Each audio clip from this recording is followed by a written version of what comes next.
Morning, guys. It's Louis again. I'm just here in the morning with my little 3-year-old boy, and he's just sat quietly behind me on his phone and got the dogs with me as well. So it's quite a touchy subject of this live video, and I know that you guys, if I do anything negative about Elvis, I get lots of messages saying, you're not a true fan, this is not fair. Why are you doing videos like this? Now, I just want you guys to know that I am a true fan and I love Elvis. And as you guys know, Elvis transformed my life from when I was a very small child. And I feel indebted to Elvis.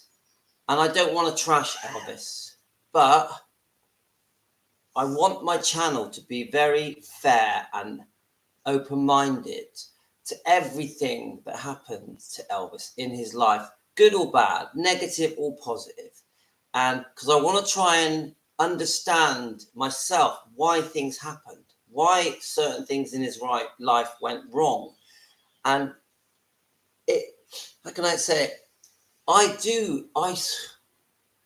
find it, I don't know what the right word is, almost confusing, trying to understand why did Elvis, right from the 50s, go down the road of taking prescribed medication.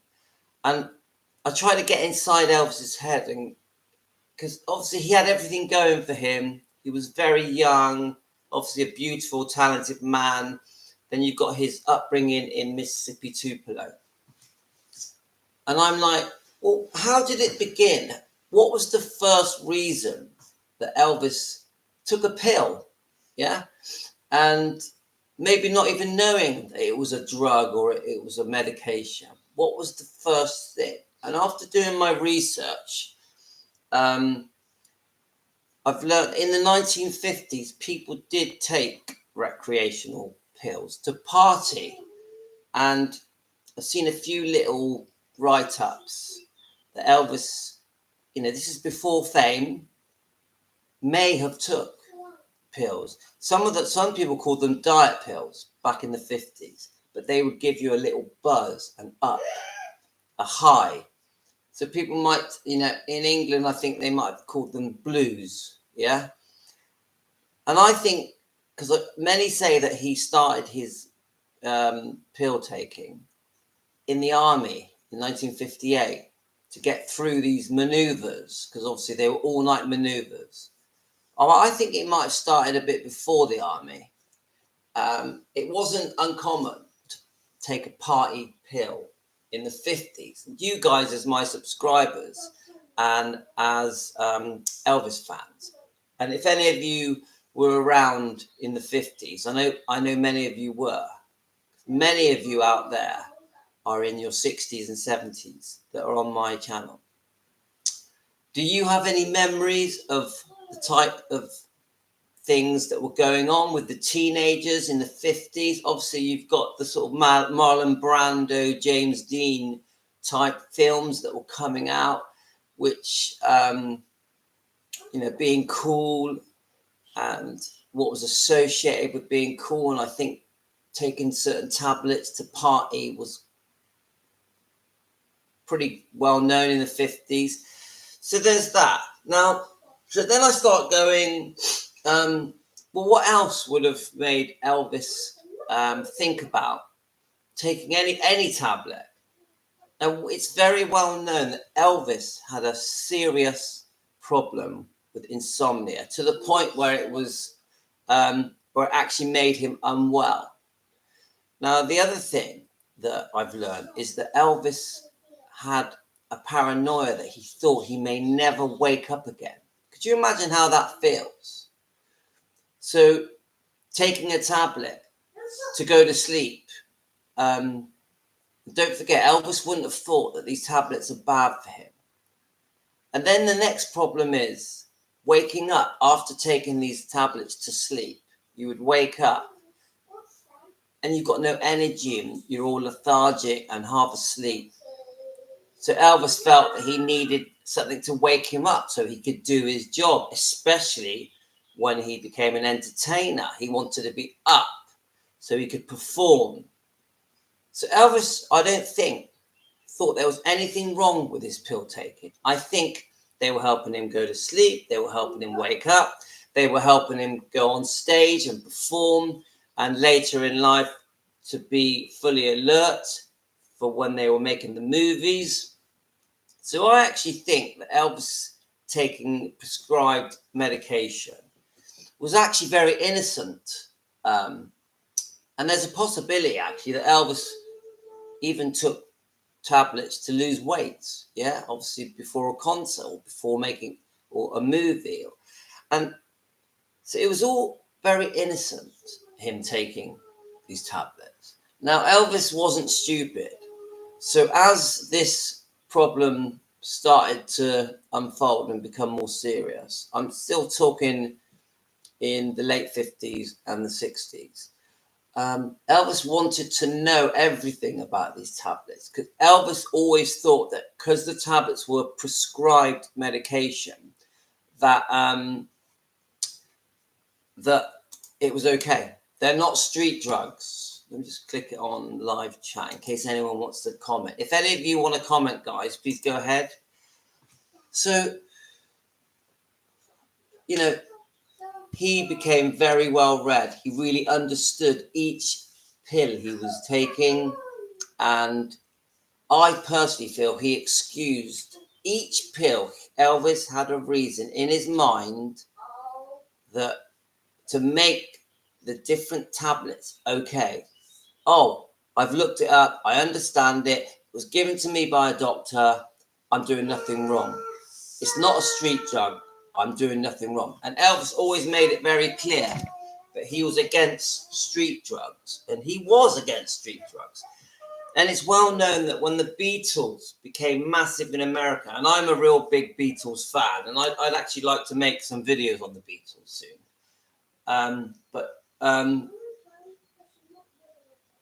My point is that when the Beatles became massive, an overnight sensation in America, and many of you on my subscribers will remember the Beatles, there was a feeling that the Beatles were encouraging drug taking, and Elvis felt that the Beatles were a bad influence on America's teenagers. But this is later in Elvis's career. I think in the 70s, I think Elvis he was very anti-drugs, anti-street drugs. And we know about when he went to meet President Nixon, and the whole point was to say that he felt that the youth of the 70s were being badly influenced and their drug taking. And unfortunately, it is rumored and maybe fact that Elvis did try and blame part of this on the Beatles. Now, if you think I'm wrong about this, please comment, because I don't know. Now, remember, I'm a Beatles fan. I love the Beatles. So I'm not trying to dish the Beatles at all. So the problem then became more deep, because once Elvis had convinced himself that prescribed medication prescribed by a doctor was okay and was legal, I think that then gave him the green light to go, do you know what? If I have any pill that is prescribed by a doctor, I'm doing nothing wrong, and I probably won't even harm myself. And I also think that Elvis actually convinced himself in the 60s and early 70s that the pills weren't doing him any harm. So then we move on to all the different illnesses that Elvis had. Now, we know he had a twisted colon. They say he had breathing difficulties, obviously heart problems, glaucoma. They say that because Gladys's parents were first cousins, that caused health problems as well. And Elvis had become a very unwell man in the mid-70s. And he had gone to hospital many times it's well known that Linda Thompson would stay with him in hospital. He was a very unwell man. So there we go. He's also taking a lot of medication that he actually did need to try and help all these different ailments in his body. And many of them were for pain. Now, if any of you out there have took a lot of painkillers, you know that if you take too many painkillers, you get a high, you get a buzz, and they're very addictive. And there is a side effect to these tablets. So it's a very complex web that Elvis got into, because yes, he was addicted, and yes, they probably were giving him a high and making him feel like he was floating, but they were doing serious harm.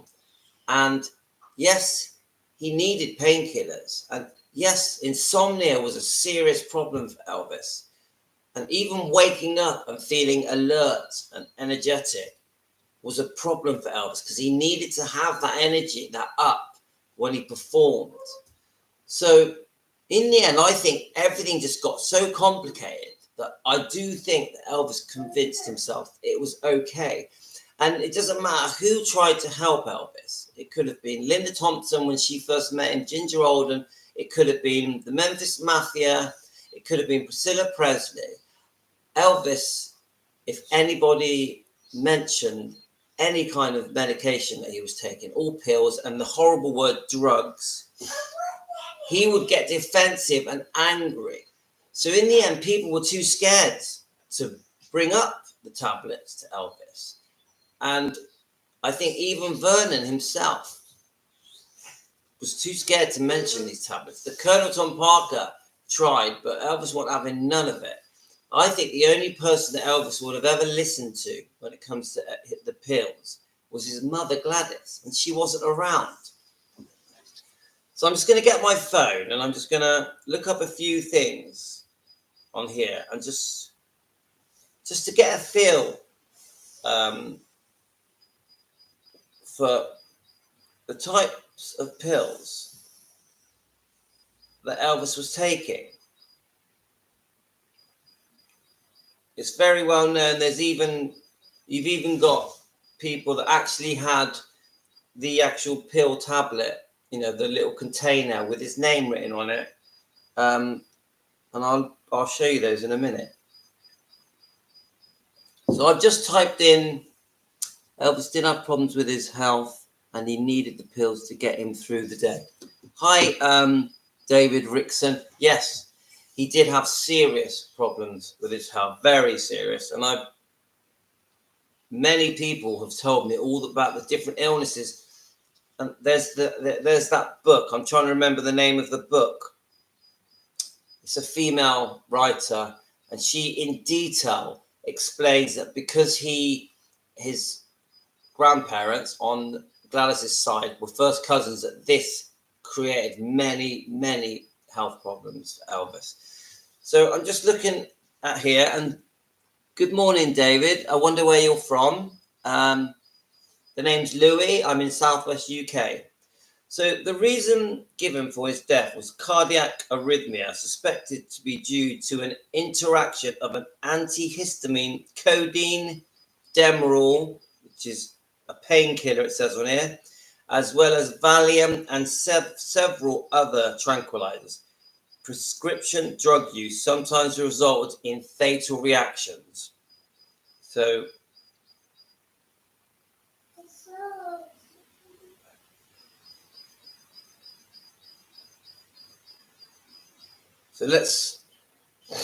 I'm just I'm learning as I go here, guys. I'm just seeing what it's saying. Right.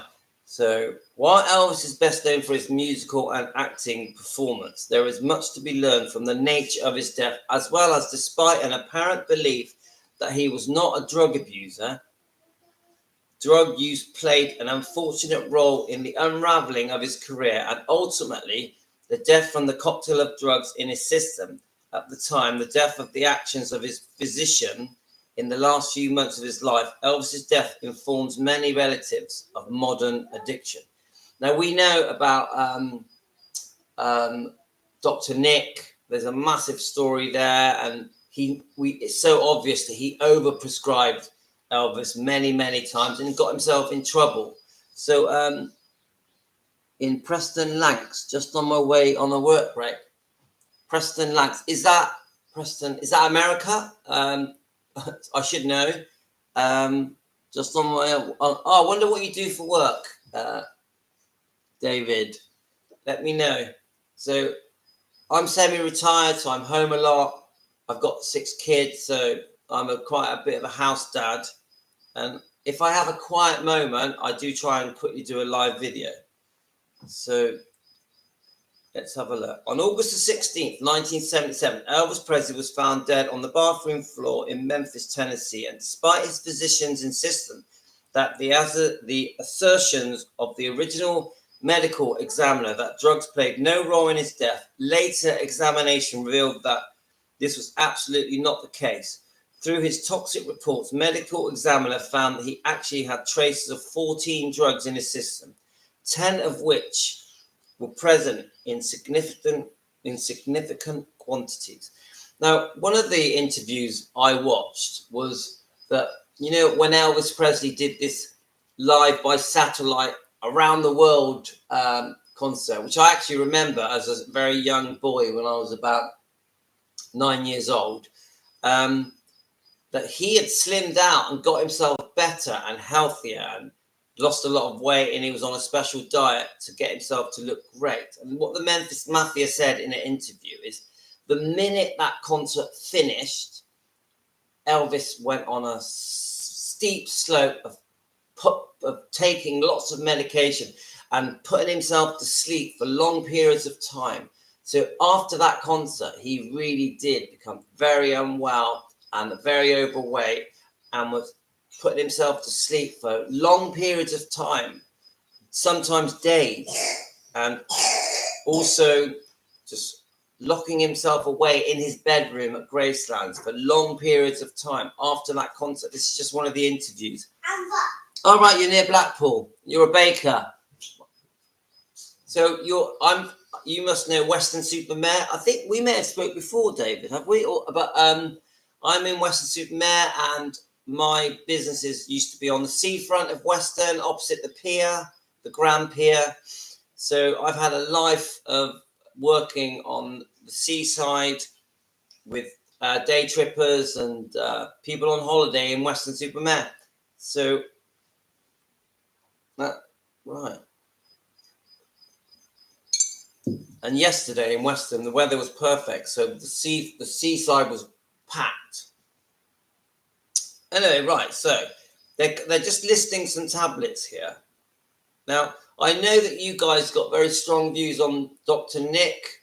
Many of you fans blame him for oversubscribing, and we know that Dr. Nick eventually worked for Elvis, and there were money wranglings, because I know Elvis would loan money to Dr. Nick, and Dr. Nick would go on holidays and outings with Elvis, and Dr. Nick wasn't just prescribing medication to Elvis. He was prescribing medication to all of the Memphis Mafia and friends and family, and many of the Memphis Mafia also were addicted, and Priscilla has admitted that very early on Elvis sometimes would give her tablets, and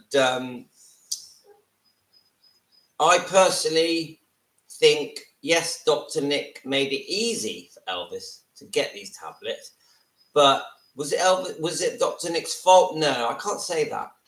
Dr. Nick definitely was naughty and broke the rules and should not have prescribed medication the way he did.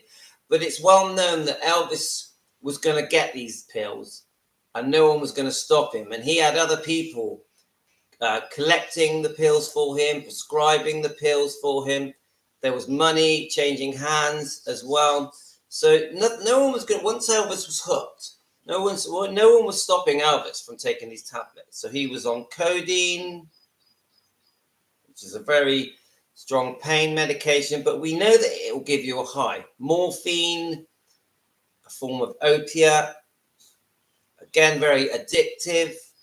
Methaqualone, a barbiturate, which is a sedative, a hypnotic medication that is more commonly known by the brand's name Quaalude. There is a central nervous system depressant, was popular for the recreational use in the 1970s and 80s. So then we got diazepam, which better known as Valium or benzodiazepine, commonly known used for conditions like anxiety and insomnia. And we know Elvis had a strong problem, a strong case of anxiety and insomnia. So you break these down, these pills. I'm just going to go through them, then I'll just comment on them. So we got desmethyldiazepam, commonly referred to as nordazepam, benzodiazepine, I can't even say these words, ethinomat, another hypnotic drug, sedative medication, highly addictive. I can't even say the names. Placidil, popular in the 1990s for treating insomnia. So again, Elvis has got this thing about trying to get to sleep. And it must have drove Elvis mad not being able to fall asleep. And he would even take lots of tablets and still not be able to get to sleep. Obviously, a real risk of overdosing here. We've got pentobarbital, can cause sedative side effects. There we've got phenobarbital, is to treat anxiety and insomnia. And to me, I've always thought anxiety is serious overthinking to the point where you just can't stop your mind going round in circles and racing, and you can't get to sleep. So a high number of drugs found in Presley's system were either barbiturates or benzodiazepines. I can't even say these words. These kind of drugs are very addictive and should never be mixed. And he did mix these tablets. As demonstrated in his death, significant doses can result in depression of the nervous system to the point that suppressed breathing and heart rate can be fatal. Further, the amount of codeine found in his body alone was 30 times higher than the recommended doses. And we know that Elvis did have problems with breathing because you see him with his inhaler before concerts. And I'm not saying it was for the pills, but it's still something to ponder about. While it's not impossible to purchase these kind of medications illegally, especially for a celebrity with deep pockets, evidence indicates that Presley was offered many of these medications legally. And I know this. In retrospect, the role of drugs was obvious in Presley's death, despite his doctor's efforts to cover up the abuse and his odd stance as an anti-drugs advocate. Now, yes, I've even this with some of the Memphis Mafia's interviews. They did try and hide the pills that were in the bathroom that day. There was a bit of a cover-up. To this end, even the original autopsy listed a cardiac arrest as the cause of death. However, this was quickly refuted by the results of more thorough investigative, which highlighted the astounding cocktail of drugs he had consumed in the hours before he died. Now, I just want to say my views on Elvis's pill taking causing his death. Yes, I do think the pill taking was a massive cause of his death. But I also completely understand that Elvis was very unwell as well, had lots of medical problems. So it was a mixture of the pill taking, the fact he was very unwell, obviously the heart attack. So, but I will say this, if Elvis had not been on medication, would he have lived longer? Definitely, 100%. If Elvis had not started on that road of taking pills in the mid to late 50s, and if Elvis had never took any of these pills, do I think he would have lived longer? Yes, I definitely do think that, 100%. Because don't forget, from my point of view as a fan, if Elvis had not been addicted to all these pills, he wouldn't have become so unwell. Because a lot of the illnesses can also be caused by the side effects of taking these pills. And I know that some of these illnesses that Elvis had were inherent from his mother. I get that. I completely understand that. And he would have needed medication and painkillers to ease the problems he had. I know glaucoma was very painful. So I get it. Right. However, in 1977, the connections between safe medication provided by a doctor and the more dangerous street drugs were a little less obvious. And I believe that as well. I really believe that Elvis thought because it was prescribed by a doctor that it was okay. As much as many of the safeguards in place today to catch doctors running pill mills didn't exist at the time Presley's death. However, that doesn't mean that doctors weren't all well aware of the dangers of both overprescribing medication and mixing medications. Right now, they're going to talk about Dr. Nick here. Dr. Nikopoulos, which I'm guessing is a Greek name or a Cyprus name, better known as Dr. Nick, was Presley's physician from 1970 to 1977.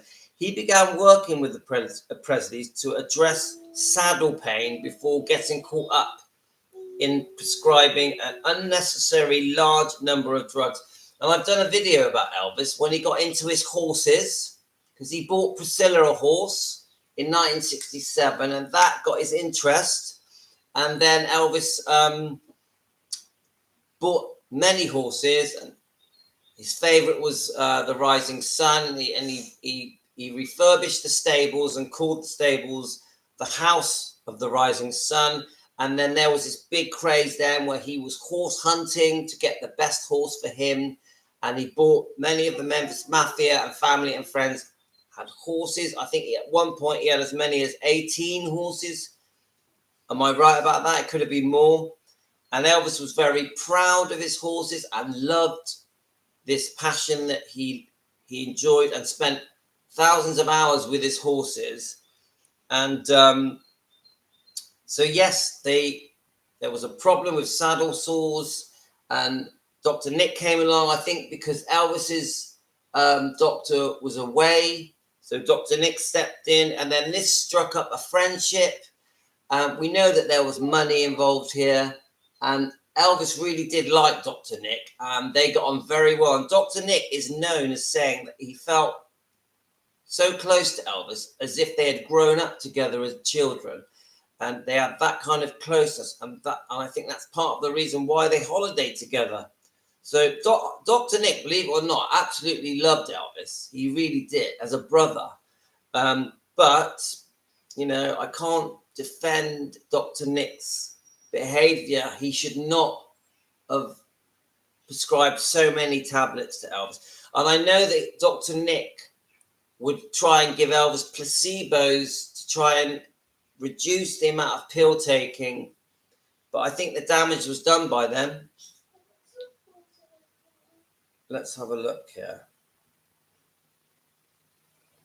So Dr. Nick, right, his role in Presley's death is undeniable.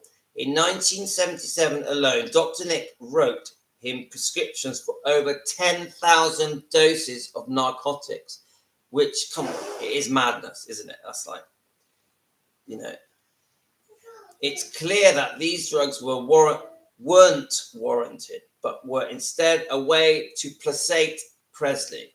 As Dr. Nick put it himself, Presley felt that getting drugs from a doctor, he wasn't the common everyday junkie getting something off the street.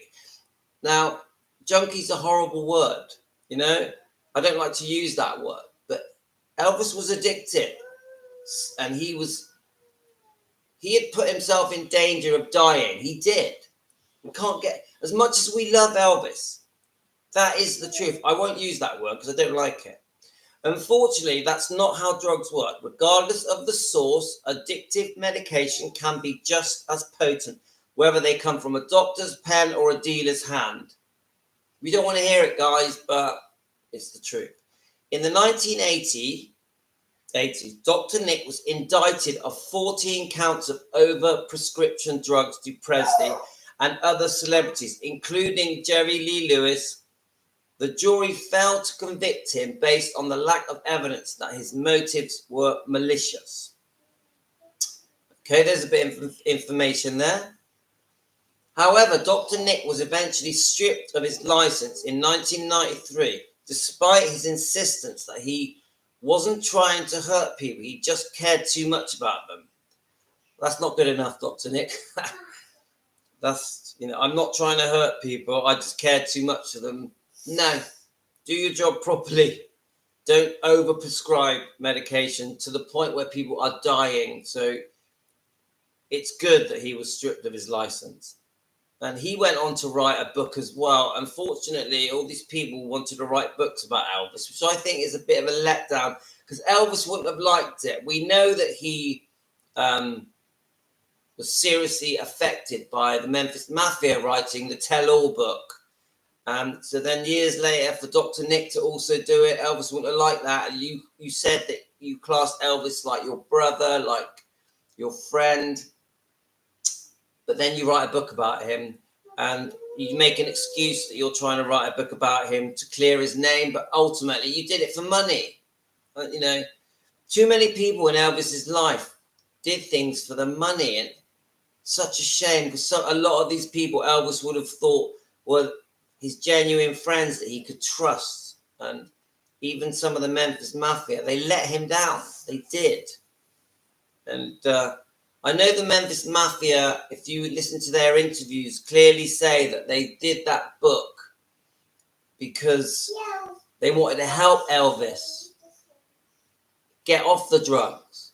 But if you read between the lines, they were still angry and bitter with Elvis for sacking them at such short notice and getting Vernon to phone them and give them the sack. There was bitterness there when they wrote that book. I do think they spent decades regretting writing that book. I really do. And I also think that once the anger subsides from the Memphis Mafia and they then remembered that they actually did deeply love Elvis, I think there was a lot of regret.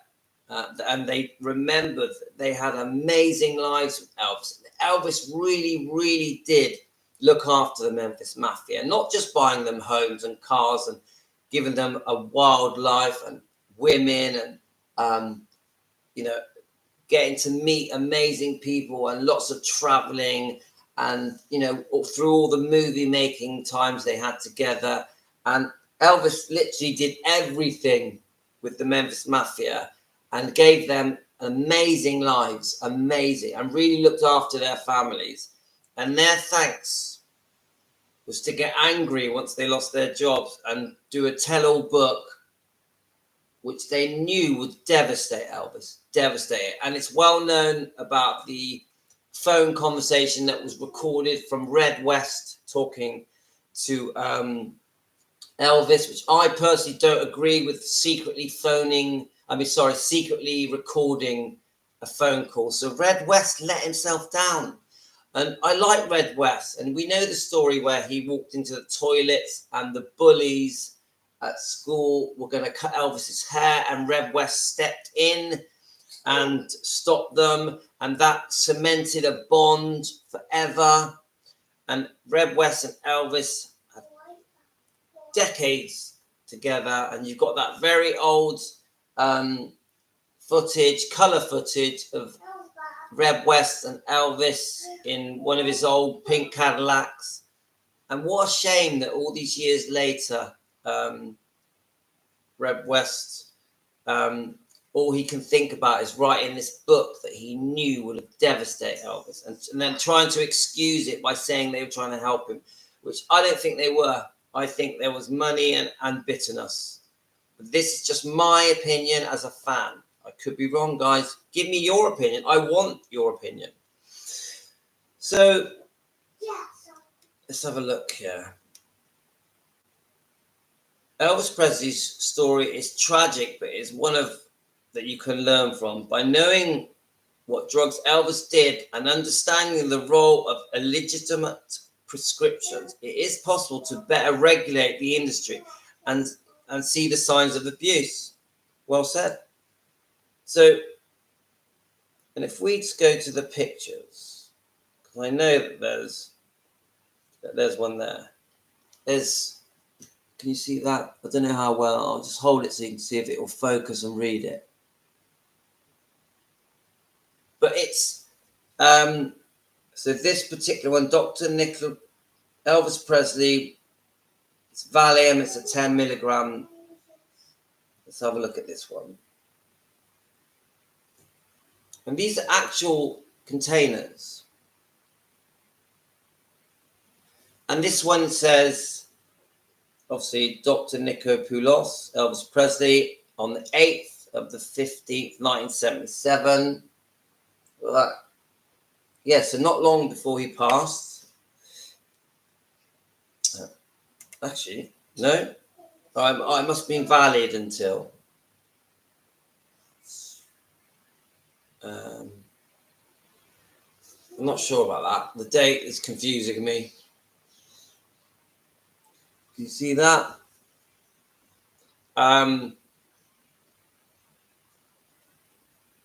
That's, yeah. Is that right? That can't be right. That's literally the day before he died. I know, I'm a bit confused, but this one is Benadryl. Right. Let's keep looking. It's strange how you can find these things, isn't it? It's like there's a whole load of them. But you can literally buy these containers. It's a bit twisted, to be honest with you. I don't think, as an Elvis fan, I wouldn't want to collect his containers that used to hold his medication. I just wouldn't. There's one there. I find that a bit odd. Like, I watched a thing on YouTube the other day where someone had bought the ambulance and the equipment that was used to revive him. And I thought, for me, I don't like that. Anything that involved his death, reviving him, or the ambulance. I don't know. I don't see that as something to collect. What are your views, guys? Is it the Spa guy? Who obviously his videos are great, aren't they? The Spa guy, but some of the topics I'm talking about death here, like. Don't know. But saying that, I'm talking about prescribed medication and pills. So am I being a hypocrite? Let's just keep looking. Just going to read a few more clips about Elvis. So this one's quite a blunt write-up. Was Elvis a drug addict? Yeah? You need a what? Okay, in a minute. I'm nearly finished now. Let's see if we can get this to... Famously... let's have a look here.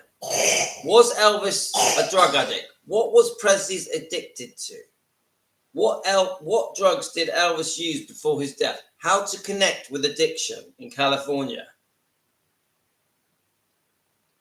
So let's have a look here. Priscilla emphasized in a book that since all the drugs Elvis took were prescribed, he did not see them as harmful in any way. And I keep reading about this over and over again. But Elvis thought it was fine. Priscilla highlighted that the distinction significantly influenced his perception of, and I get that. Beyond this, it was revealed that Elvis had actively worked to combat the war on drugs. And I know about this with the Nixon visit. across the United States. This led him to believe that he was somehow exempt from falling into the trap of addiction, causing him to scoff at any suggestion of an Elvis Presley drug problem. And isn't there famous footage of Elvis in concert in Vegas, basically saying to everyone, don't accuse me of being strung out and a druggie? And I think you can actually find this on YouTube. And because Elvis really did take offense if he was sort of made out to be some kind of drug addict.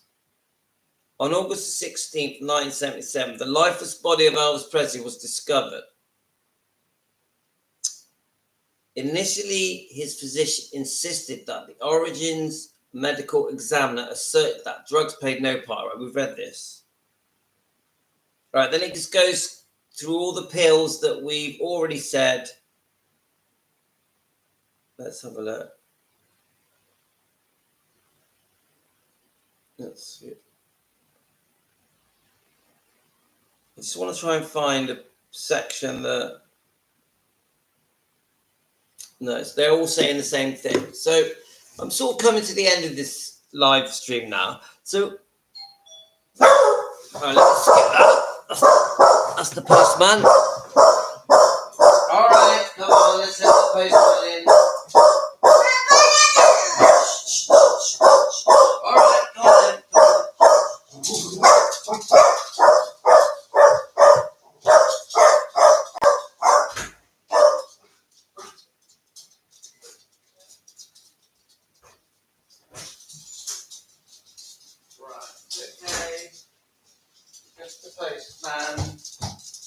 Right, sorry guys, just had a delivery. What is it? I'm going to use this as an excuse to warm my tea up. It's something for Mummy. Right, let's warm my tea. Are you hungry? Yeah, I'm going to make you something now. Can I get you a snack? Yes, I can get you a snack. Now. Right then, so I'm going to bring this to an end now. And so I'm just trying to, with you guys, sort of try and understand, because street drugs, making himself feel like it was okay. And then you get further down the road where no one could speak to him because he was in denial and he wouldn't accept that he had a problem, even though it affected how he looked, his weight, and he was slurring. And I think definitely played a big part on why him and Priscilla had problems. And Linda Thompson and Ginger Alden have both clearly said that the medication that he was taking had clearly changed him and clearly was making him unwell, and he just wouldn't take their advice, especially Linda Thompson. Linda Thompson thought that Elvis was going to die while he was asleep, and so did Ginger Alden, and they would worry that because Elvis liked to go up to his room and he would eat late at night, and many times Elvis would fall asleep with food still stuck in his mouth, and they would have to get it out, and they were worried about him choking, so that his girlfriends were like on night watch to keep him alive. And it just got so serious that he had been revived many times by all different people, not just the girlfriends.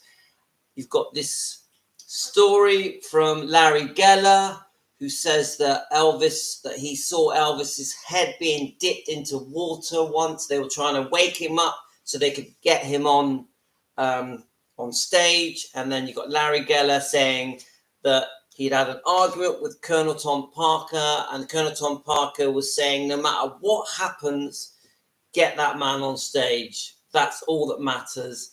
So there's very strong issues here. In the end, he had become so unwell. I think many knew that he didn't have long left, but he was still being pushed onto that stage to perform. And we know that these last few performances in 77 were very emotional, and he still had a great voice. But obviously he looked very unwell. You had to feel sorry for him. And he really did put on a brave face and try and put on his best show because he loved his fans and he wanted to be there for his fans. And obviously he loved performing. And you listen to those songs in those last few concerts that on, you know, I watch them on YouTube, etc. And they are so touching and emotional and beautiful. But that man, the Elvis that we all grew to love through the 50s, through the 60s and 70s, had gone. He had gone. He was buried. He was completely smothered, and you had tiny sparks of Elvis trying to come through. And it is like he had given up. It is like he had lost his passion and the fun, the charming Elvis, the full of energy and vibrant, had gone, I think, late 76, 77. That wasn't Elvis. That was an over-medicated, very unwell person that still had this beautiful talent, you know.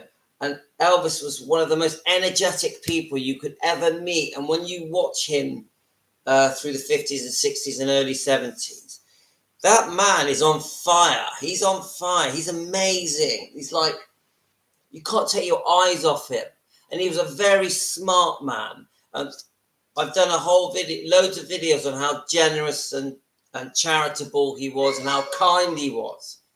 But it doesn't matter because ultimately, and I don't like to admit this, he was slowly killing himself and he died way too young. There's no way that Elvis should have died at the age of 42. It's a crime against humanity because that man was going to do so much good for the world. And I'm not just talking about his music. Elvis was one of the kindest, most generous people, if not the most, that I have ever known as a celebrity. And I think he was going to go on to do many, many good things for the world. And I think he would have saved millions of lives. That's how good Elvis was. He really was a decent, kind, obviously Christian, good-hearted man that wanted to do good. He didn't want his talent just for himself and his ego. No, he wanted to share everything. And he really cared about the world. He cared about America so much. And Memphis Mafia, it might have been, it wasn't Red West, Sonny West, I think, said it. So the drugs took it away. He had the world at his feet and the drugs took it away. And what do you guys think? Yeah? K&S, hiya. How we going? I'm just going to get my cup of tea a minute. I'm coming back. All right, let's get my tea. Right. Hold on.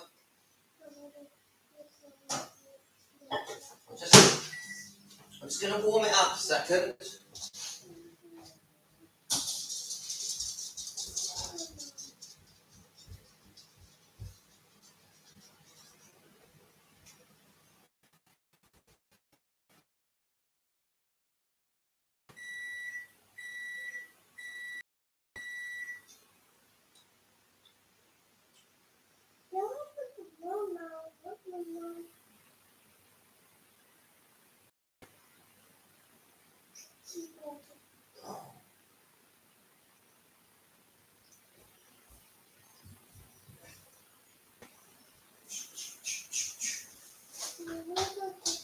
Right, I'm back. Let's get my tea. Sorry, guys. Okay. Good morning to K&S. How are you today? So it's a bit of a difficult topic because I don't want people to think that I'm doing a live stream about Elvis's medicated, prescribed pills, drugs to trash Elvis. I'm not. The whole point of this live stream is to involve the subscribers and to involve the fans and just say what is your opinion on why Elvis got so heavily into the drugs. I know many of you think it's because he was very unwell. I also know many of you think that because he was so unwell, it was okay for all the different medications he took. So I'm not trying to be negative about Elvis. I love Elvis. I'm just trying to understand why. Why did it all go so wrong with the pill taking? So Elvis took the pill due to intense fear of insomnia. Yeah, I'm good. I'm good, KNS. Is your name KS? Is that your something short for something? Yeah, I know about the insomnia. I know that he had a fear that he was never going to wake up again, and that he would take the tablets to go to sleep. Then he would wake up. He was too groggy, so he would take more tablets to wake up, and it was a vicious circle. Vicious circle. So I actually think that when Elvis first started taking the pills, in like in the 50s and in the army, that it was completely harmless. To be honest with you, I don't think Elvis. I think the 1977 Elvis would have told off. No, sorry, the other way around. The Elvis taking pills in 1958 would have told the 1977 Elvis off and said, "What are you doing?" That is how different things have become between the two. Oh, hi, Kim. Yeah. So have you seen my videos on my diet, how I lost weight, Kim? Did you watch those? I've posted a couple now.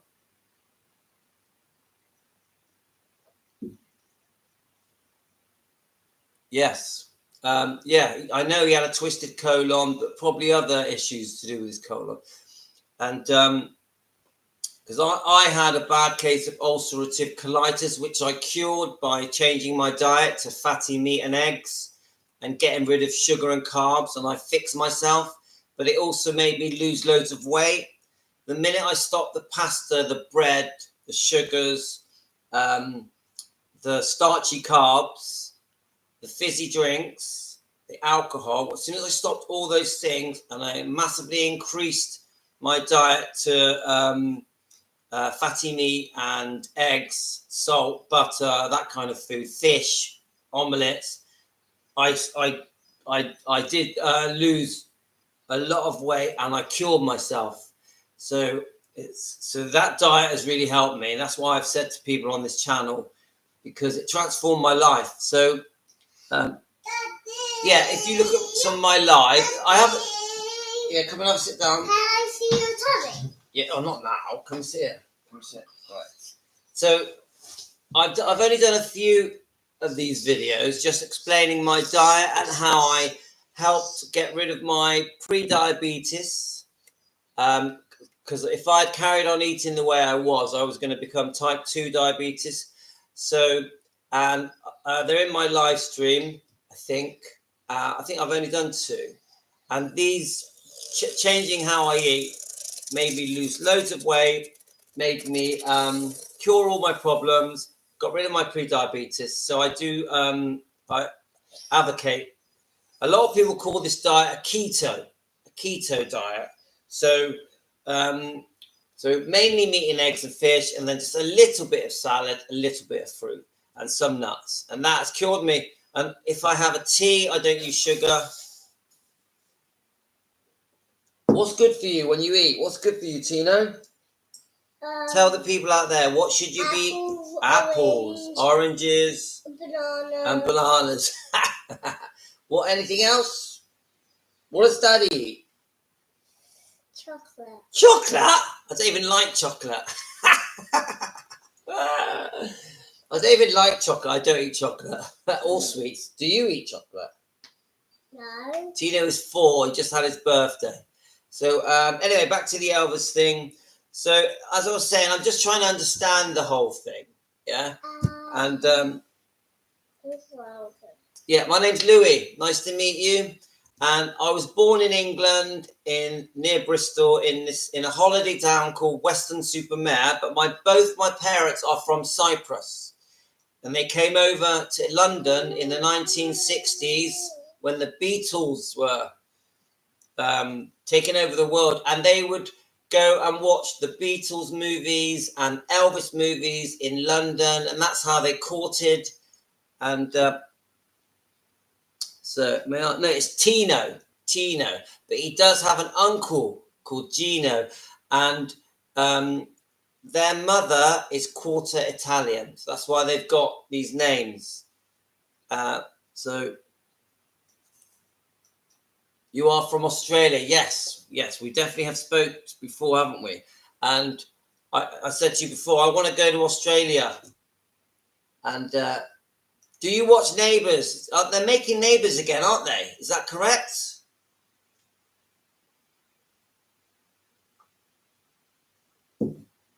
Sicilian, wow, yeah. See, look,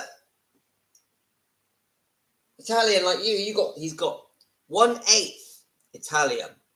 He's 50%, 50% Greek Cypriot, and the rest is English. And so that's that.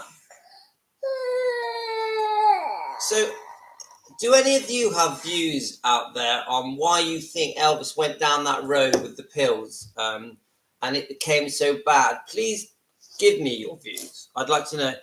Yeah, I don't watch Neighbours, but I did in the 80s. So when Kylie Minogue and Jason Donovan were the big stars, in England, they would run Neighbours every afternoon at 2:30. And I had a girlfriend back then. I was only 16 or 17 years old. And we would just, and I wasn't working for a while, and she was home a lot. So we would just sit there every afternoon and watch this half-hour episode of Neighbours that was on every day, and so that stuck in my head.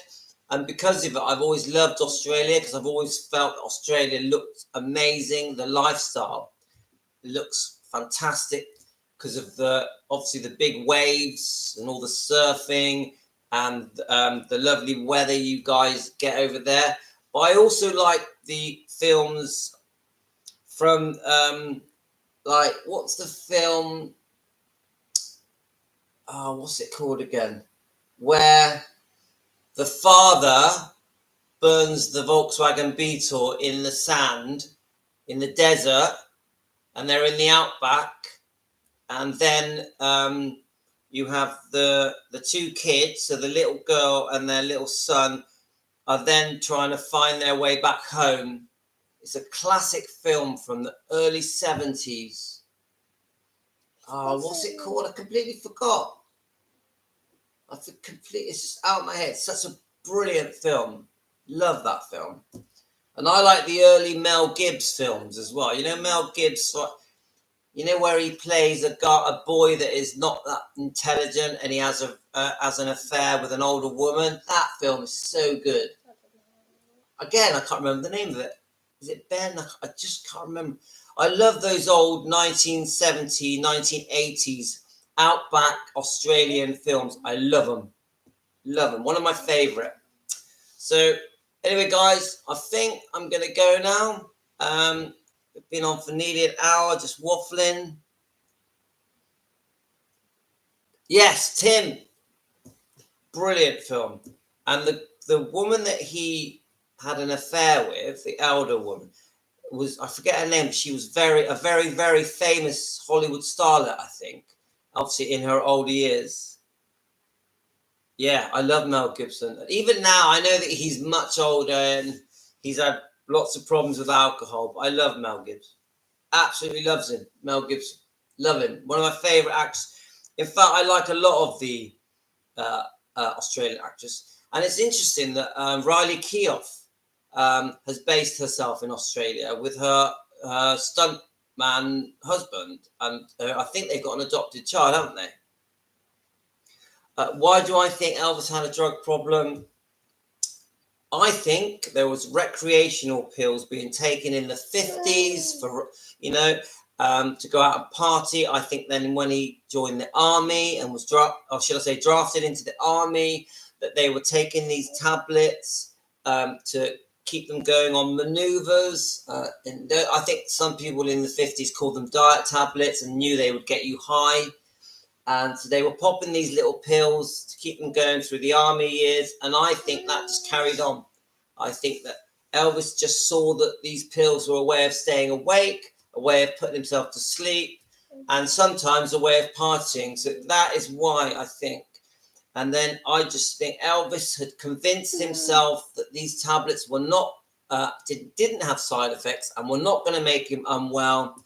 And because they were prescribed, I think Elvis thought, well, because they're prescribed, they're okay. And I think this mindset just carried on and got more serious and more serious. But we know that Elvis had a lot of issues with, he couldn't understand why he has been given all this success and this talent and the good looks, and why he had become the most famous man in the world. It was just so much for him, so much of a pressure.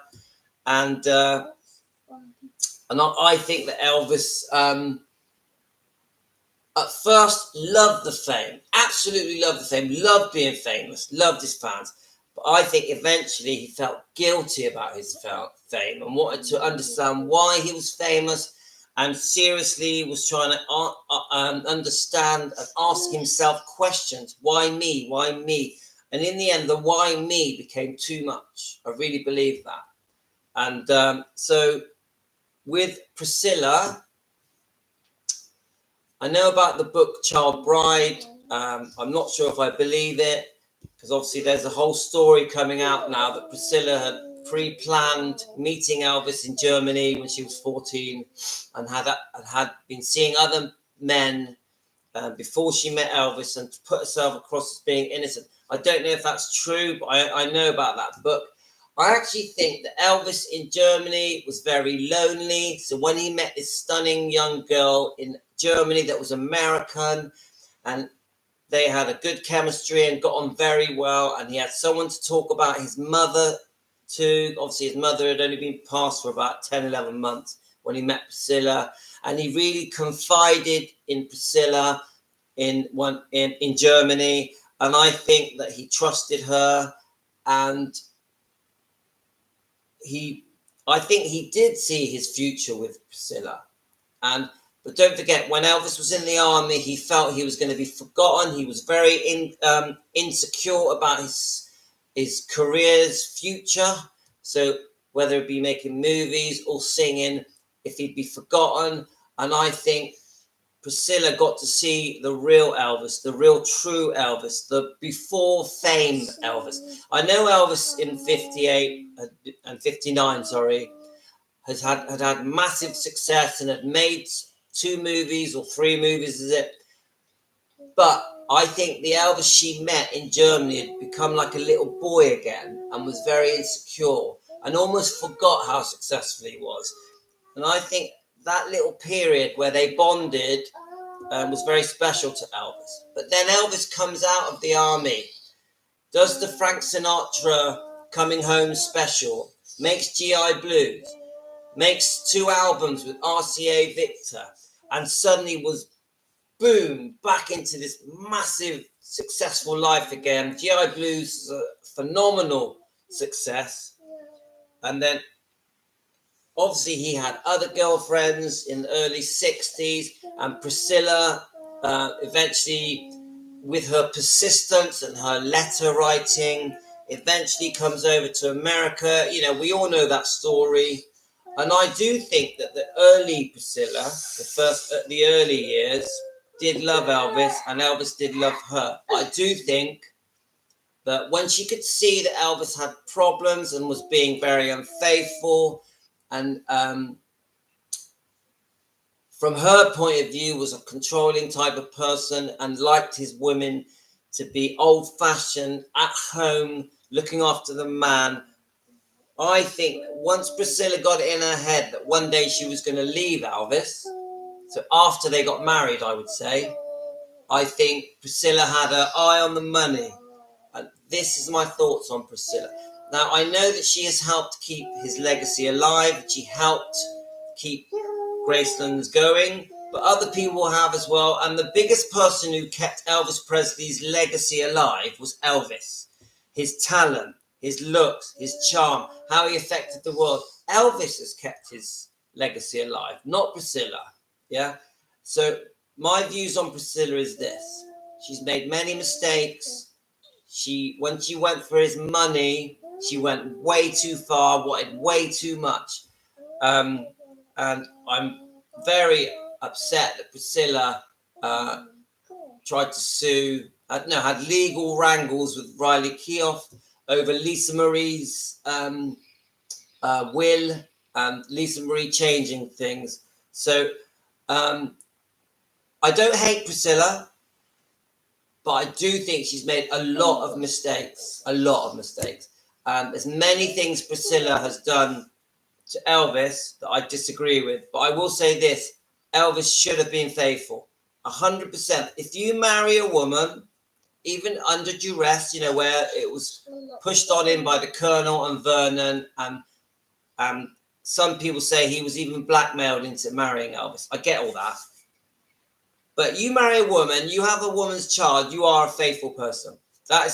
I have been with my wife for 19 years. I am faithful, and nothing will change that. And even if we're going through a bad patch and arguing, which we do, I'm still going to be faithful. So Elvis's biggest mistake in life, I think, and I actually think Elvis regrets it, is when he had girlfriends, he should have been faithful. I believe that. Do you think that? Do you think Elvis should have been faithful? And not just to Priscilla, to Linda Thompson, to Ginger Oldham, and to all the other girlfriends that he had. What do you think?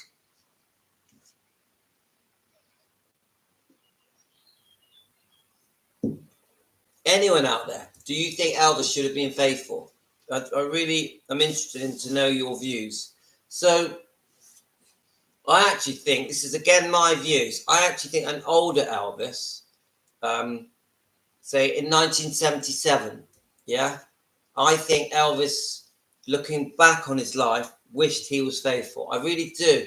Because if you look at the Elvis that was brought up in Mississippi, Tupelo, in Sotillo Road, in that first house that Vernon and his uncle built together.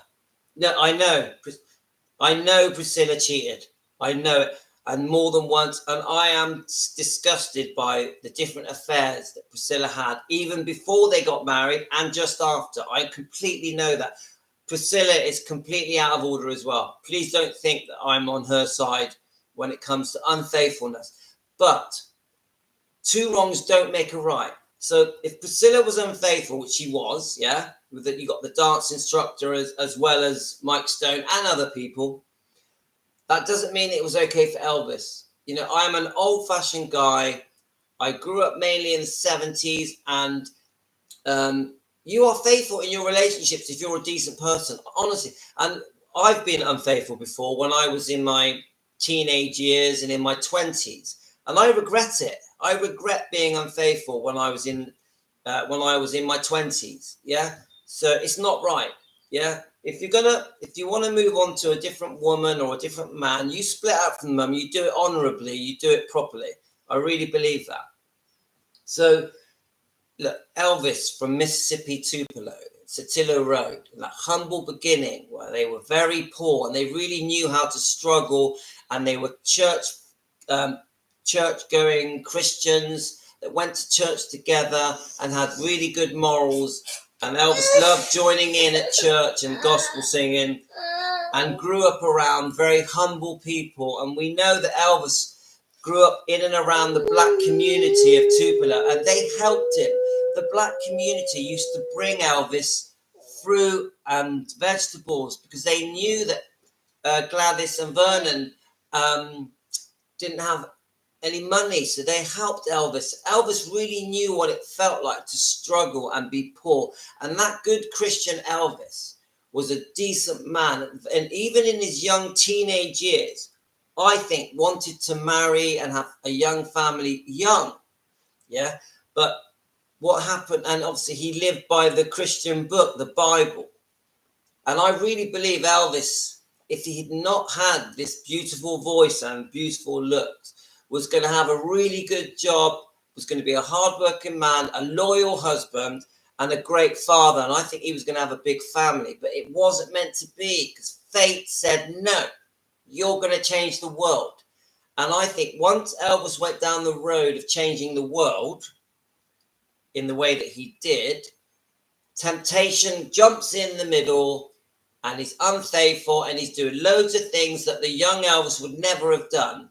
And it is partially drug induced, but temptation is so strong. What do you do when you've got the best, most beautiful looking women throwing themselves at you? Even though you've got a wife at home or a child at home or a girlfriend, Elvis just couldn't resist it. He was a human being. He was a man. And he gave in to these temptations. And I think the 1977 Elvis didn't like the way he had lived his life for the last 3 or 4 years of his life. I actually think Elvis wished he had been faithful to his partners. And I think Elvis regretted splitting up from Linda Thompson. And because she was a beautiful woman, a very loyal, trustworthy, decent woman, Linda Thompson. And I think that was part of the reason Elvis struggled. He regretted splitting up from Linda Thompson. And so I do think Elvis, before he passed, lived with a lot of regrets. Anyway, let's just cheated only with Mike Stone. There were more. Yeah, no, there were more. There was a dance instructor that I forget his name, that she called in her, I think in her book, she called him Dave, but that wasn't his real name. I actually found his real name. Let me see if I can find it. Was it Steve? Let's have a look. Let's see if I can. Let's have a look. I'll just type it in, see what comes up, guys. Who did Priscilla cheat with? Right. So obviously, we all know about Mike Stone. And even that, she's so out of order because he was married and she was pregnant. You know, Mike Stone's wife. Right. Who did Priscilla cheat with? Let's see what comes up. We'll learn together, guys. Right. Despite renewing vows in Hawaii, she continued to experience the limitations of her marriage. My life was his life. She said to People magazine in 1978, my problems were secondary. She had an affair with Mike Stone. Okay, let's see if it says about the other guy. It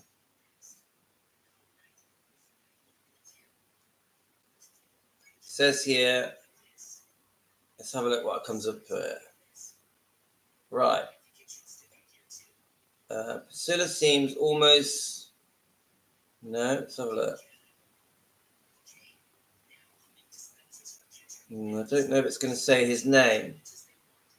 It could have been... I'm just trying... It could have been Stuart or Steve.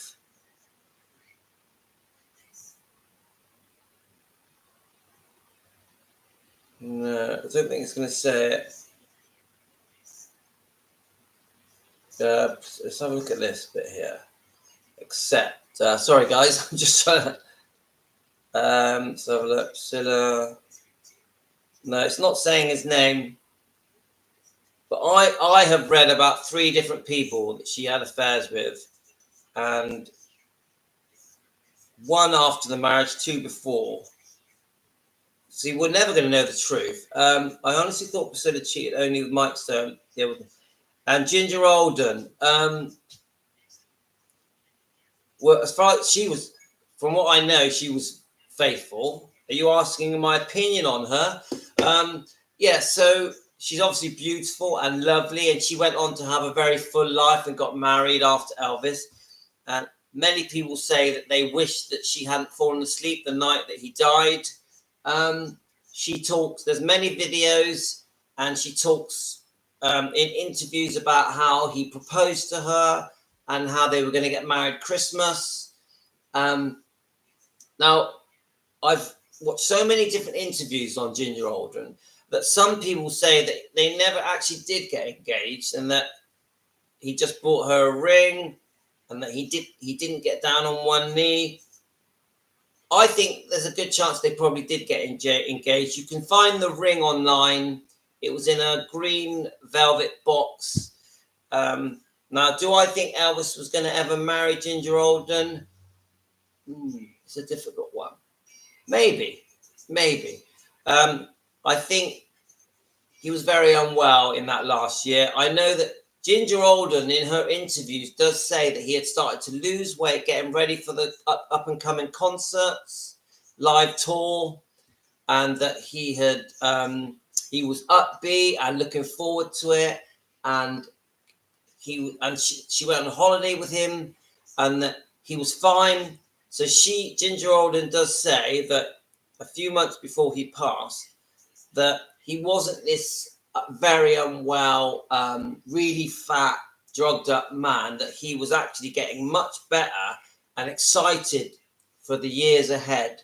So obviously we see the footage of Elvis in concert and he looks so unwell. So we can't imagine that from that concert to weeks before he passed, that he had lost weight and got much better and was looking forward to the live concert coming up.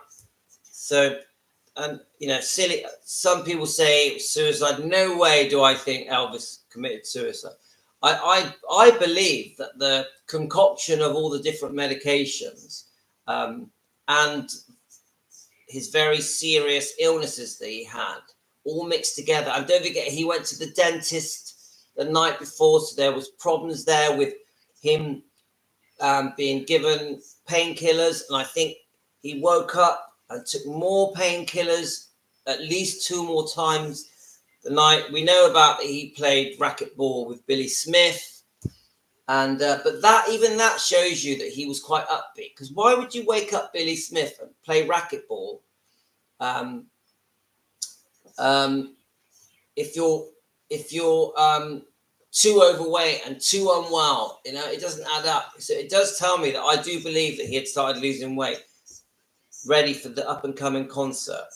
So, and it also does show me that he was a bit upbeat as well on the night before he died. So it's a touching story about him passing. So and you've got Lisa Marie, he kissed her goodnight, and that it's very sad. So that's it, guys. If any of you want to ask me any questions, please go ahead.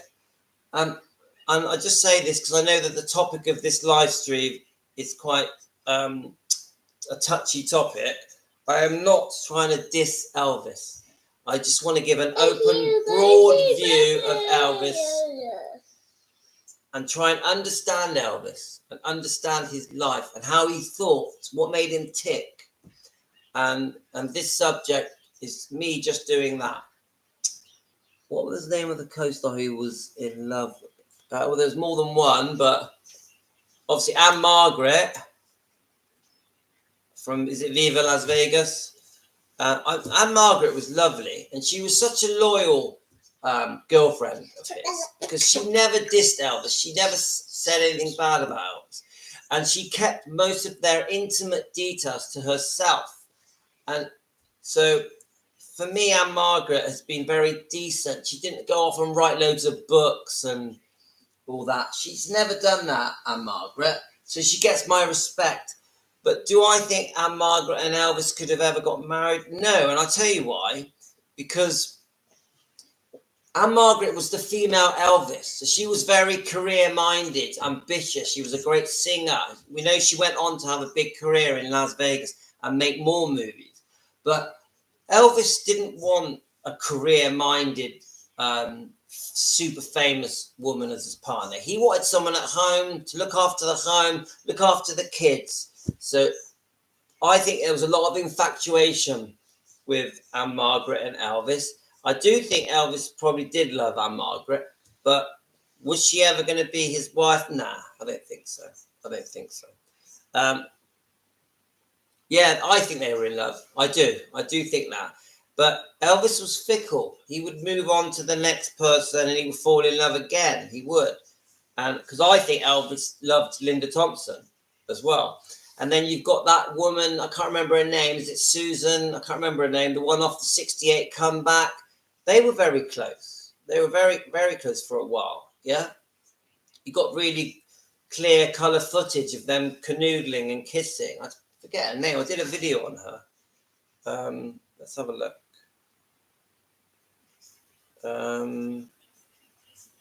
Just seeing. I do so many videos. I actually find them hard to find myself. So what was her name?